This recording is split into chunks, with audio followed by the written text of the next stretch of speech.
Everyone আসসালামু আলাইকুম। এই যে আমাদের একটা ডগের বাচ্চা আলিফ নিয়ে আসছে, ওও অনেক পশু পাখি ভালোবাসে। তো এটার আমরা ট্রিটমেন্ট করব। এর কোমর ভাঙে গেছে, তা আপাতত যেহেতু প্রথমে, তো তাই আমরা তাকে ব্যথার ওষুধ দিব। আমরা সবকিছু দেখাতে পারতেছি না, ব্যথার ওষুধ দিয়ে খাইয়ে দেখবো। যদি বেশি আরো অসুস্থ হয়ে যায়, না খায়, তখন আমরা তার ট্রিটমেন্ট করব এবং তাকে ব্যথানাশক ইঞ্জেকশন এবং অন্যান্য সবকিছু ধাপে ধাপে দিব। তো কুকুরটা দেখতে অনেক সুন্দর। তো যেহেতু তার মা আছে এবং বাচ্চা আছে, তাই আমরা তাকে আবার তার জায়গায় রাখে আসব।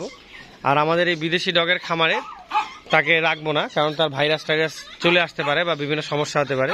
যদিও তার সে আমাদের সংস্পর্শের বাহিরে রাখছি আমরা তাকে। এখন কিন্তু বাচ্চাটা রাখে, চুলকাইস না, রাখে আবার কিন্তু সুন্দরভাবে সাবান দিয়ে 3-4 বার হাত ধুবি, আবার গোসল করে বাসায় ঢুকবি, ঠিক আছে? যা, সুন্দর করে রাখে যা। তাকে আমরা রেখে দিয়ে আসবো তার মায়ের কাছে। আর তার কোমর ভাঙে গেছিল, তাই আমরা তাকে নিয়ে আসছিলাম এবং তার সুন্দরভাবে ট্রিটমেন্ট করলাম। তো আমরা সবকিছু দেখাতে পারিনি, এই জন্য দেখাতে পারিনি যে আমরা সেই সময় আমাদের মানে ব্যস্ততার কারণে হয়নি। তো থ্যাংক ইউ, সবাই দোয়া করবেন আমাদের এই ডগটা যেন খুব তাড়াতাড়ি সুস্থ হয়ে যায়। ছোট্ট বাচ্চাটা মানে ভালো লাগছে দেখে, অনেক ডগটাকে, অনেক সুন্দর নিষ্পাপ একটা ডগের বাচ্চা। আসলে পশু পাখি তো নিষ্পাপই হয়, তারপরেও বললাম আর কি। তো ঠিক আছে, যা ওর মায়ের কাছে দিয়ে আসবি, সুন্দরভাবে রাখি দিয়ে আসবি। আর যেভাবে বললাম ওষুধগুলো দিবি, ঠিক আছে? ওষুধটা দিবি, খাওয়া, যা যা। আর তাড়াতাড়ি আসিস। কয় মিনিট লাগবে আসতে?